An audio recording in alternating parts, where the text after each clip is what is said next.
Hey there mga my love, Scorpio! Thank you so much for always staying here with me in this channel po. So yan na, bago natin simulan ng inyong reading, na reminders muna na hindi po to for everybody. So, just pick up the messages you think I for you at kung feel mo na ang reading na tayo for you, then this reading might really for you. And of course, wala tayong gender here, babae, lalaki, LGBT, cross-watchers.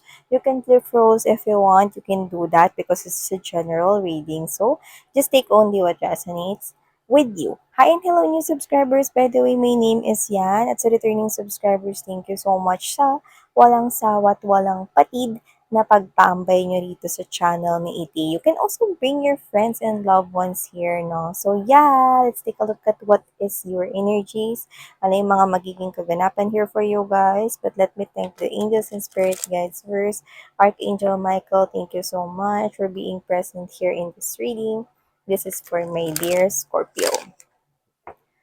This is for Scorpio. Tell me something about my Scorpio people, please. What are the things that they may look forward with? This is for Scorpio. Kung saan man Scorpio, may salad pa kayo, no?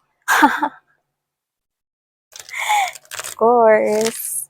Salad forever and ever. So, yan. Scorpio.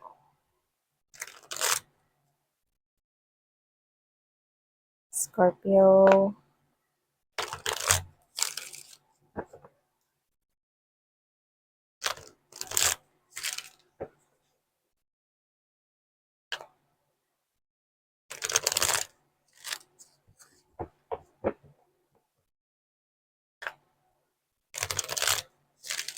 Okay, so let's go. Tingnan natin kung ano ba mga mensahe dito for you, Scorpio. So you've got right here, Scorpio, Ace of Wands energy. Wow, a lot of passion. Three of Cups energy. Knight of Pentacles. Uy, okay. Nakita ko dito ng ano ha, um, friends or meron ka rito pwede mga high school friends, meron kang circle of friends, no? Small group lang kayo. Kaya mga babes, no, sila yung soul tribe mo. Ngayon, dun sa grupo ninyo or yung mga tinatawag mong best friends, no, yung kung sino yung lagi mong kausap, nakakwentuhan, no, sa chat, no, kahit na in person right here, no, madalas drawing. Pag nagpaplano kayo magkita, madalas hindi kayo nagkikita, no, magkita man kayo, laging hindi buo. Meron ako nakikita rito na isang friend ninyo na matagal ninyong talagang hindi nakita. So, surpresahin niya kayo rito. Mm-mm. Like, literally, pwede nagtrabaho siya sa malayo, sa ibang bansa, no? So, magsusurprise siya rito. So, this person here will really set you up. Like, magugulat kayo, uy, hala, nandito ka!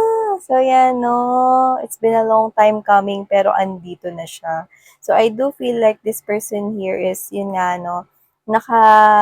Nakatapos na siya ng kung trabaho man yun, no? Or kung hindi man nakatapos na, parang, meron kasi ako nakita parang meron siyang C9. So, I don't know if for vacation lang ba yung paper na yun, no? Kasi nga, di ba, holiday, and then, baka this person will soon go back, no, dun sa country kung saan siya nagwo-work or dun sa place kung saan siya nagwo-work na parang, I don't know if yung nilagdaan niya something to do with the logbook, baka ito ay sa pantalan, sa paliparan, yung mga ganyan, no, or whatever the case may be. I'm seeing this person here signing something. Okay, and this person is probably paying you guys a visit, masusurpresa kayo, no, tas sasagutin niya rin yan. Siya may pagganap dyan. Yan, no, sa reunion na yan, mini reunion ninyo. Yung nakukuha ko dito, meron kayong grupo kung saan, no, hindi yun yung grupo ng mga, akyat bahay gang.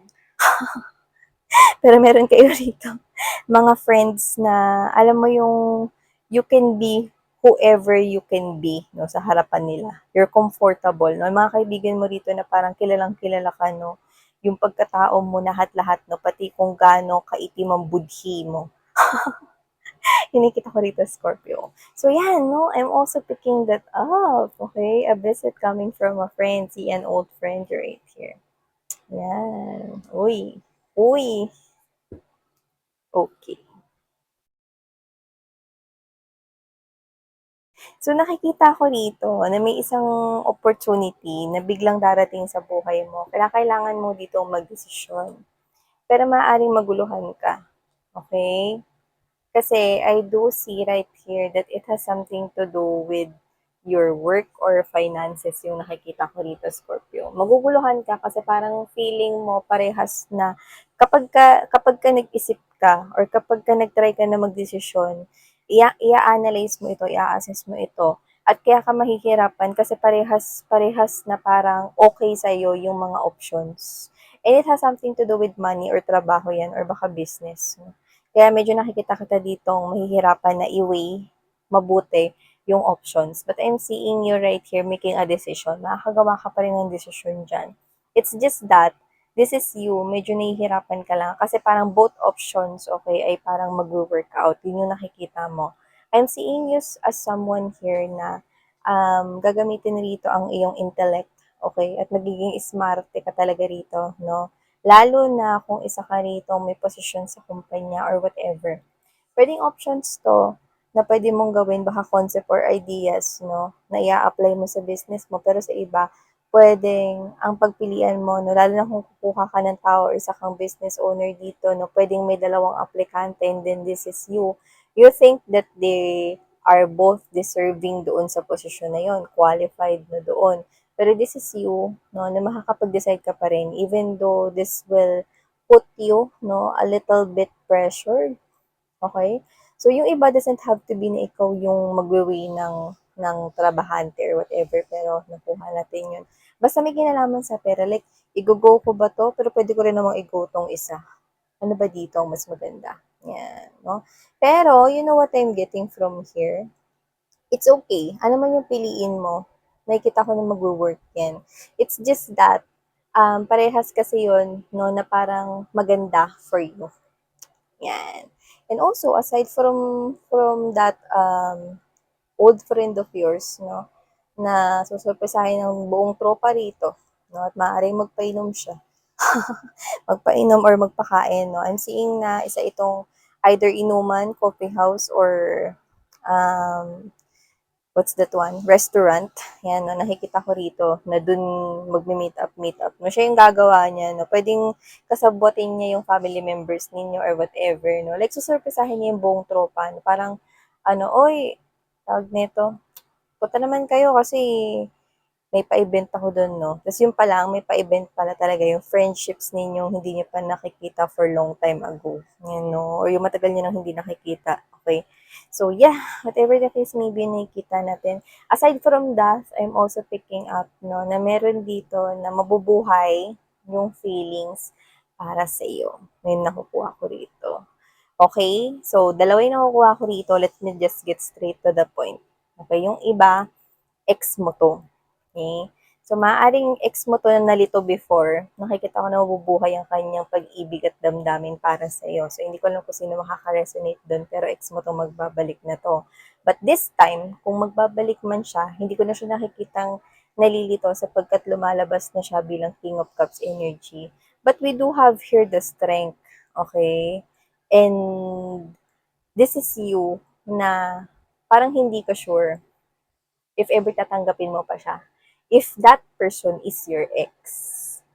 Yeah, this person here is parang magkakaroon siya ulit ng pagbubuhay ng passion and love for you right here. Okay? And this person is literally your past lover. Pero yun nga, no, ngayon na emotionally stable na siya, no, or talagang seryoso na siya, no, pagdating dito sa connection na ito, no, I do feel like na ikaw to na hindi na sure sa kanya. Kasi yung iba sa inyo, nakikita ko na rito na meron na kayo rito nagugustuhan. Ay, yung iba meron na talaga kayo rito ang kakonek. O yung iba kung wala pa, meron kayo makakonek at nakikita ko na doon na kayo magbubuhos ng inyong oras, panahon, at effort. Yan, no? So, if this person right here, sabi ko nga sa inyo, yun yung isa ko nakukuha, di ba? Past lover na nabuhay rito yung kanyang damdamin for you guys. And yung second naman is that ang nakukuha ko dyan with the Ace of Wands energy, Judgment, Strength card, King of Cups, I do sense that whoever this individual is, okay, Scorpio, this is someone here na na-meet mo na siya before, pero hindi naman natuloy ang connection ninyo. So, in short, kilala mo siya, okay? Pero hindi kayo nagkaroon ng pag-uusap ng matagal or mahaba. So, pwedeng, alam mo yun, may pinuntahan kang event before or baka birthday party ng friend mo or ng pinsan mo, mga ganyan. And then, napakilala, na-introduce na yun sa'yo. Pero, hindi naman nagkaroon ng pag-uusap sa inyo. Like, literally, wala namang nagpalitan ng number, wala rin naman nag-add sa Friendster. Walang gano'n na nangyayari. Pero ngayon, I'm seeing that person, no, na muli kayo ditong magtatagpo. But, the universe is telling me, okay, that it's up to you. Kung itutuloy mo yung it's up to you kung itutuloy mo ba na palawigin or palawakin o I mean, mas palalimin pa ang connection mo with that person, Scorpio. Kasi dito nakikita ko, magiging friends kayo eh. Matadagdag siya sa friends mo. Ngayon, if you're gonna ask if that will continue, no, dun sa romantic level, no, there's a possibility. But it's up to you. Yeah. Oo. Pero yun, nakikita ko na magiging friends kayo rito, yun ang sinasabi dito. So, yeah. Okay? And also, what I'm seeing from this one is that I'm sensing na this is you, this 2024, I'm seeing you living here baggages na hindi mo pa talaga nabitawan or hindi mo pa nabibitawan kahit ang tagal mo nang binibitbit yan. Well, do not worry anymore and do not get bothered anymore. Kasi nakikita ko rito na little did you know, nabitiwan mo na pala yung baggage na yan. Doesn't have to be na romantic related yun. No? Basta kung ano man yan na parang dinadala mo ng pagkatagal-tagal, no? Na parang feeling mo, Sharon Cuneta, pasan mo ang mundo. Nakikita ko na yung baggages na yan ay hindi mo na mamalayan na wala na pala, no, sa iyo. Ang bongga. So, yun nga, no, Scorpio, i-claim nyo na itong mga mensaheng nakuha natin here for you guys.